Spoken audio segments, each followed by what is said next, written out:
بچه‌های گلم سلام، صبح بخیر.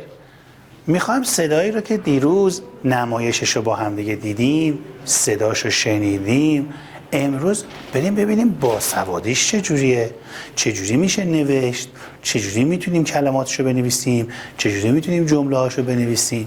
اول باید اسم صدا رو یاد بگیریم. اسم صداش رو میخوام بگم. دیروز کلماتی رو که با هم دیگه تمرین کردیم مثل نان، این کلماتی که نمایشش رو دیدیم مثل نان، دندان، نم نم، اینا صدای اولش نه بود یا صدای آخرش نان، صدای آخرش نه بود. ببینیم چجوری نوشته میشه. بچه ها به این صدا که مثل به کوچک میمونه اما یه نقطه بالاش داره میگن نون کوچک. نون، نه نونی که میخوریم ما، بهش میگیم نون کوچک. اسمش نونه اما صداش که نون نیست، صداش ن. پس اسمش نون، صداش ن. اول یک کلمه اگر صدای ن شنیدیم مثل نان، نم نم، صدای اول کلمه صدای نه شنیدیم نون کوچک میاریم، نون کوچک میاریم.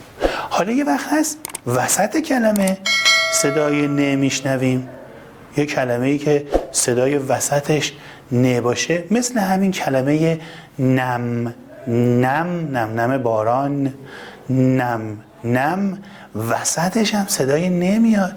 خب اگه وسطش هم صدای نه اومد نون کوچک میذاریم، مثل به کوچک، مثل ته کوچک که هم اول کلمه میاد هم وسط کلمه میاد. حالا اگر آخر یک کلمه صدای ن شنیدیم مثل نان، مثل باران، صدای نه شنیدیم، اگه آخر کلمه یه صدای نه شنیدیم نون بزرگ میذاریم. گفتیم اسمش نونه دیگه، نون بزرگ میذاریم مثل به بزرگ، مثل ته بزرگ که آخر کلمه میومد، مثل به بزرگ که آخر یک کلمه میومد. برای همین به این میگیم نون کوچک، به این میگیم نون بزرگ. یه بار من میگم شما هم بگین. نون کوچک، نون بزرگ. نون کوچک اول و وسط میاد، نون بزرگ فقط و فقط آخر میاد. خب بچه ها حالا ببینیم این یکی صدا چیه؟ یادته که توی کلماتی که توی نمایش بود ما دیدیم که ببر صدای ر داشت، آخرش صدای ر داشت. یا کلمه‌ای مثلا مثل روباه، اولش صدای ر داشت، روباه. یا کلمه‌ای مثل باران، وسطش صدای ر داشت. خب اگه اول، وسط و آخر یک کلمه صدای ر، ببین این موتور شنیدیم، صدای ر شنیدیم، ر تنها، ر تنهاست، نه کوچیک داره نه بزرگ داره، هیچ، تنهایی تنهاست، مثل دال تنهاست.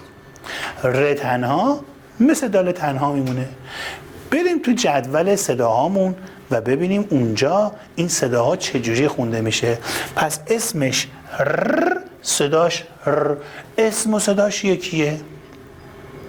مثل ت که صدای اول بود وسط و آخر بود و این صدای ت اسم و صداش هم یکی بود، میگفتیم ت، اسمش ت، صداش ت، اسمش ت، صداش ت. اینجا اسم و صداش یکیه، ر، هم اسمش و هم صداش. اما نون نه، نون صداش ن، اما اسمش ن نیست، اسمش نونه. اما این اسم و صداش یکیه، ر، اسمش ر، صداش ر. خب بیایم تو این جدوله ببینیم اینجا چجوری میخوایم اینا رو با صداهای کشدار که گفتیم پادشاه صداهاست، کش میاد، میتونه اینها رو معنیدار بکنه، میتونه اینها رو صدادار بکنه. بیایم شروع کنیم اینا رو با همدیگه بخونیم. اولیش نونه. گفتیم اگه اول کلمه صدای ن شنیدید اینو بی زحمت بیاریدش وسط تر. اگه اول کلمه صدای ن شنیدید، نون کوچک، ن با آ، نا، ن با آ، ن با آ، نا. مثل وقتی که می نوشتیم با، اول ن، دوم آ دستشو میگیره میره بالا میشه نا، مثل با، مثل تا. فقط اینجا صدای اولش شده ن با آ، نا، مثل نان، نان، مثل نان. ن با ا، اول ن دوم ا دوم، اول ن کوچک دوم ا دوم میشه نه، نه. اول ن دوم ا، نه.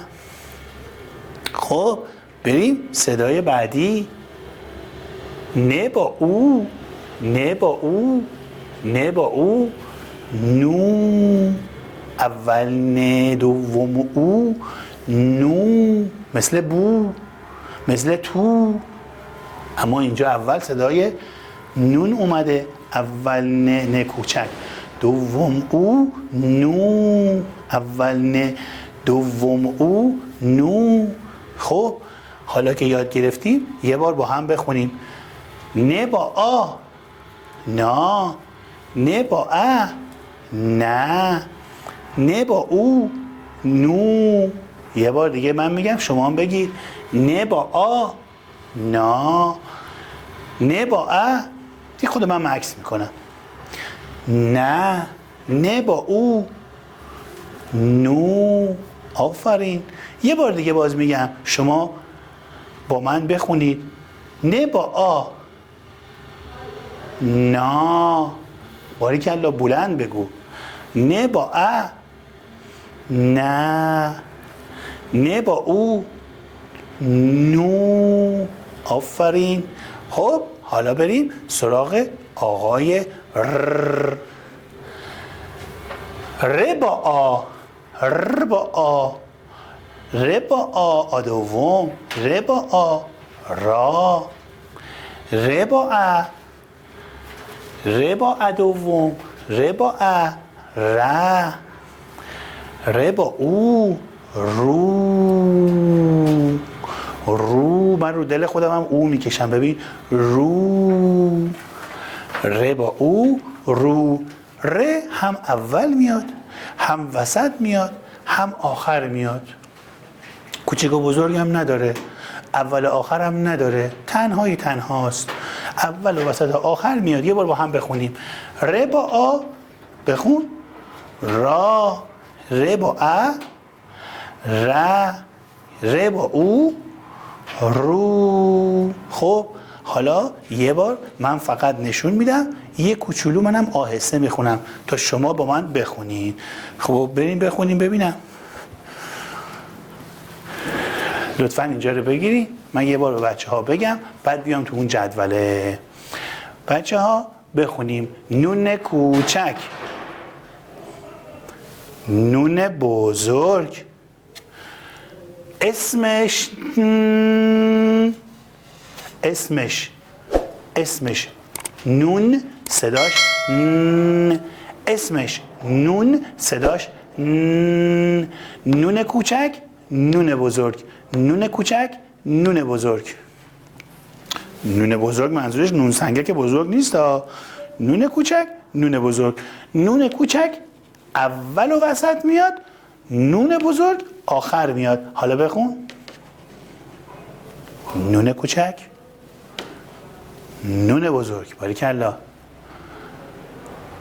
ر تنها، ر تنها، اول و وسط و آخر میاد. حالا بیایم تو این جدوله یه بار دیگه بخونیم، خسته نشی یا بخونیم نباآ، نا، نباآ، نه، نباو، نو، رباآ، را، رباآ، ر، رباو، رو.